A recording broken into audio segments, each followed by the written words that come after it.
Olá amigo, olá amiga, é bom estar contigo para partilhar contigo a cada semana um pouco da Palavra de Deus.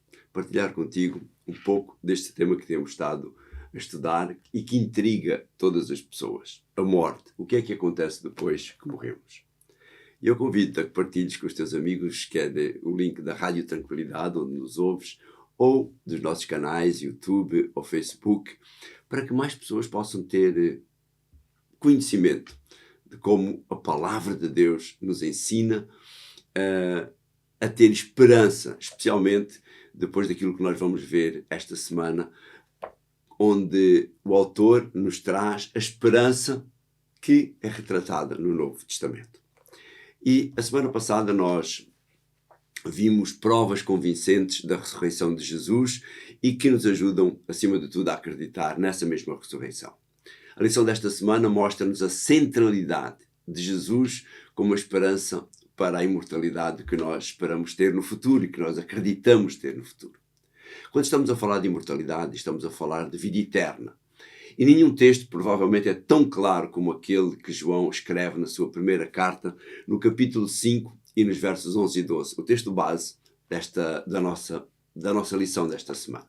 Diz ele no verso 11, e o testemunho é este: Deus deu-nos vida eterna e esta vida está no seu Filho. E depois no verso 12, quem tem o Filho de Deus tem a vida. Quem não tem o Filho de Deus não tem a vida.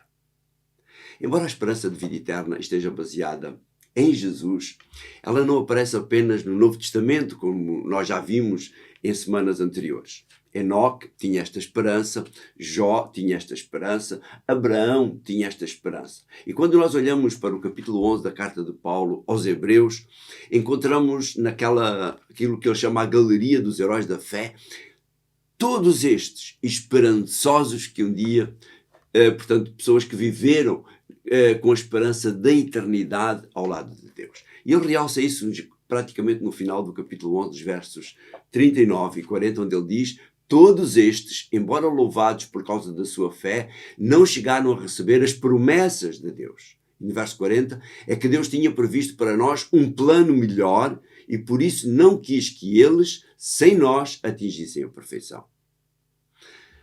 Está provado cientificamente que aquelas pessoas que têm uma fé, que têm uma experiência religiosa concreta, real, com Deus, têm a possibilidade de uma recuperação mais rápida em determinadas doenças.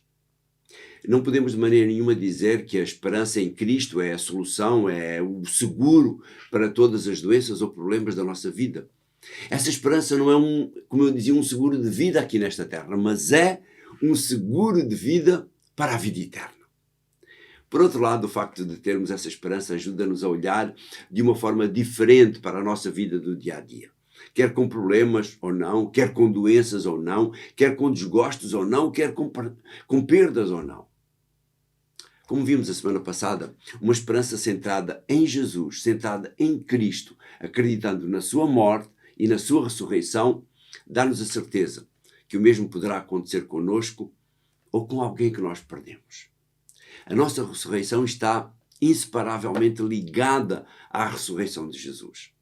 Paulo diz isso nos versos 14 e 17. Ele enfatiza isso da primeira carta aos Coríntios, no capítulo 15. Diz ele: e se Cristo não ressuscitou, então a nossa pregação é inútil e a nossa fé é inútil. Esta esperança está também baseada na promessa deixada por Jesus no capítulo 14 do Evangelho de João.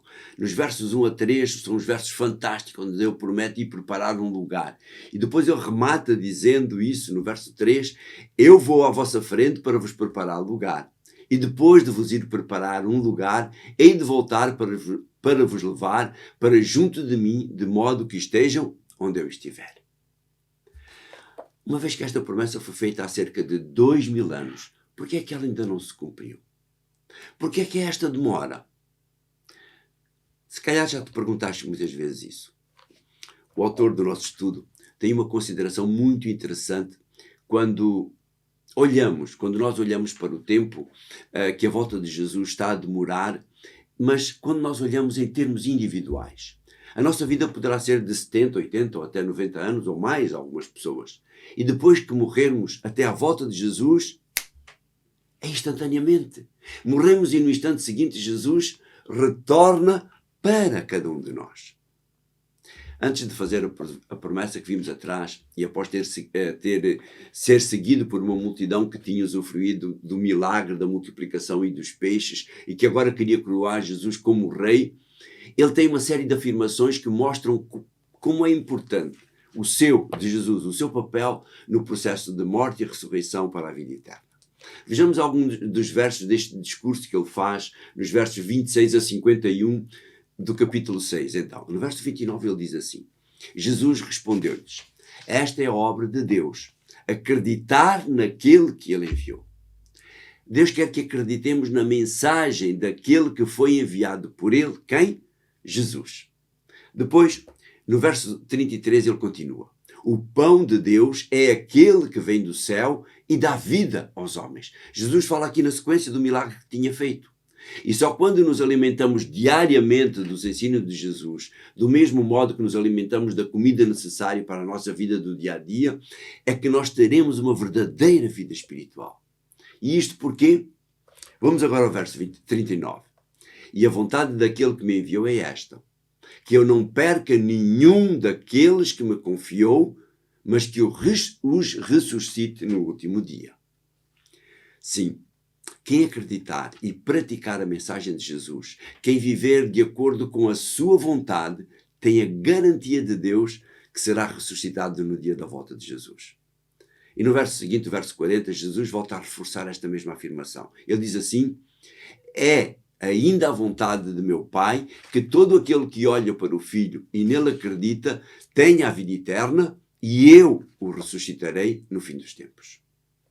Podemos resumir aquilo que vimos nestes textos em 3 conceitos básicos necessários para que se possa ressuscitar na primeira ressurreição e, consequentemente, ter a vida eterna. Primeiro, alimentar-nos diariamente do pão de Deus, ou seja, alimentar-nos diariamente dos ensinos de Jesus. Segundo, acreditar, crer e viver esses ensinos do pão da vida, do Senhor Jesus.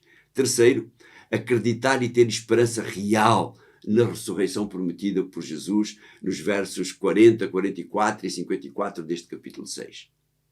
Mesmo depois de aceitar Jesus como nosso Salvador, acreditar na sua morte e ressurreição, ainda continuamos sujeitos à morte natural aqui nesta terra. A grande diferença dos demais que não aceitam Jesus e que vivem de acordo com a sua vontade é que nós seremos, tu serás ressuscitado. Apesar dos ensinos sistemáticos dos discípulos e apóstolos aos conversos, muitas vezes as ideias que vinham do paganismo grego e romano prevaleciam. Por exemplo, os tessalonicenses acreditavam que apenas teriam vida eterna aqueles que estivessem vivos quando Jesus voltasse. Por isso Paulo teve de ser bastante enfático ao escrever aos tessalonicenses os versos bem conhecidos do capítulo 4 da primeira carta. E agora nos versos 13 a 18 ele enfatiza muito isso. Vamos ver agora os versos 13 e 14 só para nós termos uma ideia daquilo que ele diz. Irmãos, não queremos que andem na ignorância a respeito dos que morreram, para que não se mostrem tristes como os outros que não têm esperança. Pois se nós acreditamos que Jesus morreu e ressuscitou, também Deus reunirá com Jesus todos os que morreram em união com ele. Muitas vezes mesmo nos nossos dias, e com a facilidade de nós acedermos rapidamente à restante informação bíblica nos computadores, nos tablets, quanto à morte e ressurreição, ainda há pessoas que se agarram a pequenas expressões para defenderem teorias erradas a esse respeito. É, por exemplo, o caso da tradução de João Ferreira de Almeida, um protestante que acreditava na imortalidade da alma e que traduz o final do verso 14 da seguinte forma: aos que em Jesus dormem, Deus os tornará a trazer com ele. Isto dá a entender que os mortos salvos estão com Deus e não na sepultura.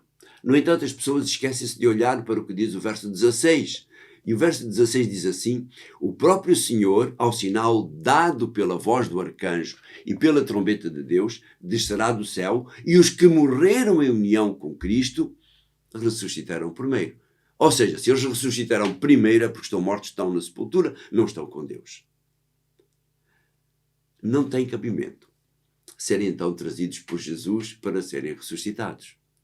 Por isso a tradução que eu uso é muito mais concreta, quando diz no verso 14, Deus reunirá com Jesus todos os que morreram em união com Ele. Para concluir, olhemos para a descrição que Paulo faz deste momento em que Jesus vai voltar e se iniciará a vida eterna para aqueles que estiverem vivos, para aqueles que ressuscitaram e aceitaram Jesus. Vê o que ele escreve na primeira carta aos Coríntios, no capítulo 15, nos versos 51 e 52. Vou dar-vos a conhecer um mistério. Nem todos morreremos, mas todos havemos de ser transformados. Isso acontecerá num momento, no abrir e fechar de olhos, ao som da trombeta final. Quando ela se ouvir, os mortos ressuscitam para não mais morrer e nós seremos transformados. Este será o grande momento porque se espera desde que o pecado entrou no mundo.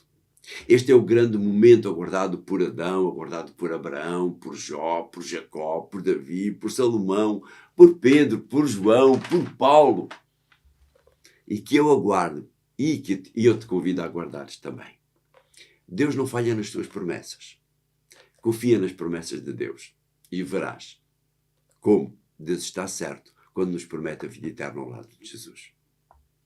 Obrigado, querido Deus, por estas certezas que tu nos dás. Obrigado, querido Deus, porque nos tens mostrado que existe esperança para além da sepultura, caso as pessoas morram antes da volta de Jesus. Reforça essa certeza em cada um de nós e ajuda-nos, e que isso nos dê esperança e nos ajude a olhar de outra maneira para a nossa vida enquanto vivermos aqui nesta terra. Te agradecemos e pedimos isto no nome santo de Jesus. Amém. Foi bom estar contigo mais uma vez e para a semana voltamos a encontrar aqui para um assunto muito interessante. Há passagens que aparentemente são contraditórias nas Sagradas Escrituras. Mas será que elas realmente são contraditórias ou são passagens tiradas que se tornam um pretexto porque são tiradas fora do seu contexto? Espero para nós vermos isto, porque uma das maravilhas da palavra de Deus é que nós temos que estudar na sua totalidade e não só naquilo que nos interessa. Um abraço e até para a semana.